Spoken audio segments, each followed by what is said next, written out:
ഇത് ദൈവത്തിൻ്റെ single scheme എന്ന് പറഞ്ഞാൽ എന്താ? 8855 വാഗ്ദാനങ്ങൾ ദൈവം കൊടുത്തിരിക്കണം. അതിൻ്റെ അകത്ത് ഇഹത്തിലും പരത്തിലുള്ള എല്ലാ ആവശ്യങ്ങളും അതിൻ്റെ അകത്ത് ഉൾക്കൊണ്ടിട്ടുണ്ട്. എന്നിട്ട് ദൈവം എന്നാ ചെയ്തിരിക്കണം? ഇതിനെല്ലാത്തിനെയും കൂടി സിംഗിൾ ആപ്പെന്ന് പറയത്തില്ലേ, സിംഗിൾ റൂഫിൻ്റെ അകത്ത് കൊണ്ടുവന്നത്. ഈ മൾട്ടി പർപ്പസുകളെല്ലാം സിംഗിൾ റൂഫ് ചെയ്തിരിക്കുകയാണ്. ആ റൂഫിങ്ങിൻ്റെ പേരാണ് ക്രിസ്തു എന്ന്. അതാണ് ക്രിസ്തു എല്ലാമാണ്, എല്ലാവരിലുമാണ്. കൊളോസിയൻസിന്റെ 3:11 ക്രിസ്തു എല്ലാമാണ്, ക്രിസ്തു എല്ലാമാണ്, എല്ലാവരിലുമാണ്. അത് എന്താ സംഭവിച്ചു കഴിഞ്ഞാൽ ഈ ക്രിസ്തു എന്ന് പറഞ്ഞ ഉടനെ പരിശുദ്ധാത്മ പറയും not only for Christians, not only for Jews. ഇത് പറഞ്ഞ പരിശുദ്ധാത്മാവ് ഉടനെ ക്രിസ്തുവിനെ വ്യാഖ്യാനിച്ചിട്ട് പരത്തും. കാര്യം ദൈവം ക്രിസ്തുവിനെ കൊടുത്തിരിക്കുന്നത് എല്ലാവർക്കും വേണ്ടിയാണ്.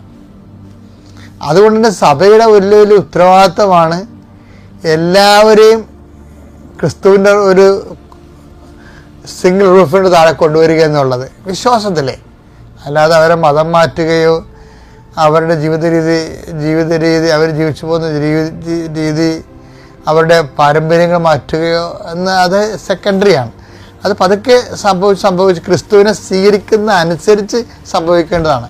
അല്ലാതെ ഇത് മാറ്റിയാൽ മാത്രമേ ക്രിസ്തുവിനെ സ്വീകരിക്കാൻ പാടുള്ളൂ പറഞ്ഞുകൊണ്ട് ഒരു വാട്ടർ ടൈറ്റ് കമ്പാർട്ട്മെൻ്റ് ഉണ്ടാക്കുന്നത് മിഷണറി ആയിട്ട് പറഞ്ഞ ഹെൽത്തി അല്ല. മനസ്സിലായില്ലേ? കാരണം ആൾക്കാർ ഒത്തിരി പ്രാധാന്യം കൊടുക്കുന്നത് ഇന്നതൊക്കെ മാറ്റിയാൽ ക്രിസ്തുവിനെ സ്വീകരിക്കാൻ പറ്റത്തുള്ളതെന്നാണ് പറഞ്ഞിട്ടാണ് ചില ആൾക്കാർ വാട്ടർ ടൈറ്റ് കമ്പാർട്ട്മെൻ്റ് ഉണ്ടാക്കുന്നത്. ക്രിസ്തു അത് അംഗീകരിക്കുമെന്ന് നമുക്കറിയത്തില്ല. കാര്യം വെച്ച് കഴിഞ്ഞാൽ ക്രിസ്തുവിനെ സ്വീകരിക്കുന്ന അനുസരിച്ചാണ് വെളിച്ചം കൂടുന്ന ഓരോ വിഷയത്തിനും സുവിശേഷത്തിനും നമ്മൾ വെളിച്ചം എന്ന് പറയുന്നത്. ഓരോ മേഖലയിലേക്കും സുവിശേഷ വെളിച്ചം പ്രവേശിക്കുന്ന അനുസരിച്ചാണ് ആ മേഖലയിലുള്ള ഇരുട്ട് മാറി മാറി കൊടുക്കുന്നത്. പിടികിട്ടിയ അതെപ്പോഴും അതൊരു മിഷണറി സമീപനമാണത്. എന്ന് വെച്ച് കഴിഞ്ഞാൽ നമ്മളൊരു ഒരു വ്യക്തികളെ, നമ്മുടെ ഉദ്ദേശം എന്താണ്? ഒരു വ്യക്തിയെ മതം മാറ്റിയെടുക്കണം ഉദ്ദേശം. അങ്ങനെ ഒരു ഉദ്ദേശമില്ല. മറിച്ച് എന്താണ്? ഒരു വ്യക്തിക്ക് ക്രിസ്തുവിനെ അറിഞ്ഞ് ജീവിക്കണം. അതാച്ചുള്ളി ക്രിസ്തുവിനെ അറിഞ്ഞ് ജീവിക്കണം. ക്രിസ്തുവിനെ അറിഞ്ഞ് ജീവിക്കുക എന്ന് പറയുമ്പോൾ ഈ സകല വാഗ്ദാനങ്ങളും ക്രിസ്തുവിൽ അതേ തന്നെയാണ്. 2 കൊരിന്ത്യർ 1:20 ദൈവത്തിന്റെ സകല വാഗ്ദാനങ്ങൾ, ദൈവത്തിന്റെ സകല വാഗ്ദാനങ്ങൾ, അതായത് 8855 വാഗ്ദാനങ്ങളും ക്രിസ്തുവിൽ അതേ എന്ന് തന്നെ, ക്രിസ്തുവിൽ യേസ് ആണെന്ന്. അപ്പൊ സിംഗിൾ റൂഫായി കൊണ്ടുവന്നിരിക്കണേണ്ട. അപ്പൊ ഈ 10,000 വാഗ്ദാനങ്ങൾ ഓരോന്നിനും വിളിച്ച് ചോദിക്കേണ്ട കാര്യമില്ല. നിങ്ങൾ ക്രിസ്തുവിനെ ചോദിക്കുക, ബാക്കിയുള്ളതെല്ലാം നിങ്ങൾക്ക് ചേർത്ത് നൽകപ്പെടുമെന്ന് പറഞ്ഞത് 6:33. നിങ്ങൾ ആദ്യം അവിടുത്തെ രാജ്യവും അവിടുത്തെ നീതിയും അവിടുത്തെ നീതി എന്ന് പറഞ്ഞാൽ ആരാണ്? ക്രിസ്തുവാണത്. ക്രിസ്തുവല്ല മുതലേ നമ്മൾ നീതീകരിക്കപ്പെട്ടത്. നീതിയും അന്വേഷിക്കുക, ക്രിസ്തുവിനെ അന്വേഷിക്കുക. അതോടൊപ്പം മറ്റുള്ളവയെല്ലാം നിങ്ങൾക്ക് ലഭിക്കും എന്ന് വെച്ചാൽ ക്രിസ്തു പറഞ്ഞു വെക്കണത് എന്താണെന്നറിയാവോ?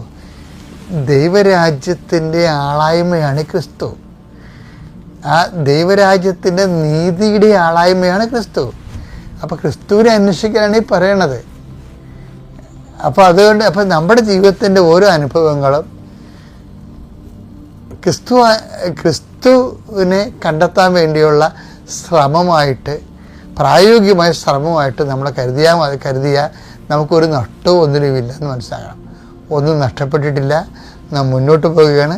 ക്രിസ്തുവിനെ നേടാൻ വേണ്ടി ഞാൻ എൻ്റെ പിമ്പിലുള്ളത് ഉപേക്ഷിച്ച് മുമ്പിലുള്ളതിന് വേണ്ടി കുതിക്കുകയാണ്. ഫിലിപ്പിയർ 3:13 സഹോദരങ്ങളെ ഞാൻ തന്നെ ഇനിയും ഇത് സ്വന്തമാക്കിയെന്ന് കരുതുന്നില്ല.